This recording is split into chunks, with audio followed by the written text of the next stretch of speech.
প্রিয় ভাই ও বোনেরা, আসসালামু আলাইকুম। আমরা আজকে আপনাদের সামনে একটি গুরুত্বপূর্ণ বিষয় উপস্থাপন করতে চাই। আপনারা অনেকেই আমাদের কাছে বহুবার একটি কমেন্ট করেছেন যে ভাই, যে পাঠা প্রজনন বিষয়টি রয়েছে এটি হালাল বা হারাম, এই বিষয়টি নিয়ে আপনারা বারবার আমাদের কাছে কমেন্ট করতেছেন। আর এই বিষয়টি নিয়েই মূলত আমরা আজকের এই প্রতিবেদনটি তৈরি করেছি।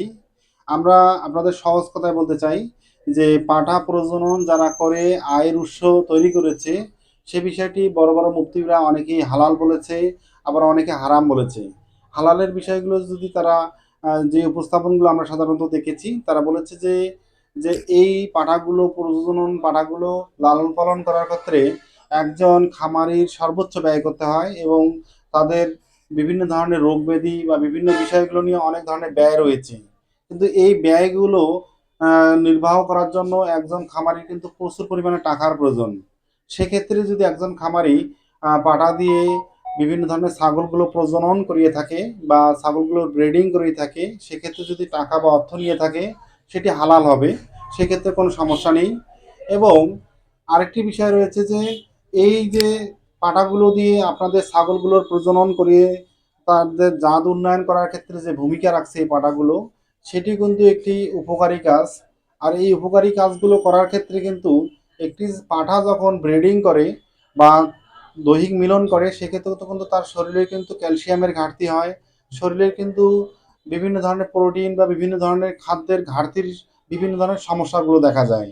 আর এই সমস্যাগুলোকে দূর করার জন্য কিন্তু তাদের অনেক ধরনের অর্থের প্রয়োজন, বা যেখানে ক্যালসিয়াম খাওয়াতে হয়, বিভিন্ন ধরনের ব্যয়ের প্রয়োজন। আর সেক্ষেত্রেও কিন্তু সম্পূর্ণ এই ব্যবসাটি হালাল বলেছে অনেক ধরনের আলেম ওলামা। এবং অনেক ধরনের আলেম ওলামা বলেছে এটি একটি সেক্সুয়াল বিষয়, বা এটি সম্পূর্ণটি একটি বিভিন্ন ধরনের প্রজনন এটি খারাপ বিষয়, বা বিভিন্ন ধরনের এটি যৌন বিষয়গুলোকে আরও উৎসাহিত করে, বা এই বিষয়গুলো দিয়ে অনেক সময় যৌন বিষয়কে বিভিন্নভাবে সম্প্রচার করা হয়।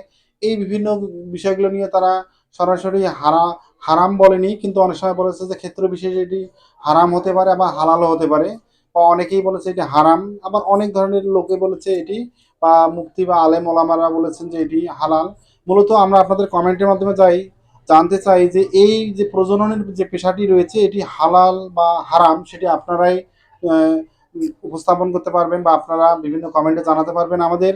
আর আমরা বলবো যে অবশ্যই ছাগল প্রজনন বিষয়টি একটি গুরুত্বপূর্ণ বিষয়, কারণ ছাগলের জাত উন্নয়ন, এবং আপনি যদি চান যে আপনার ছাগল থেকে প্রতি বছর দুবার বাচ্চা পেতে চান, তাহলে অবশ্যই প্রজনন বিষয়টি জানতে হবে এবং প্রজনন করাতে হবে। সেক্ষেত্রে কিন্তু আপনি আপনার খামারে পাটা ছাগল লালন পালন করতে পারেন।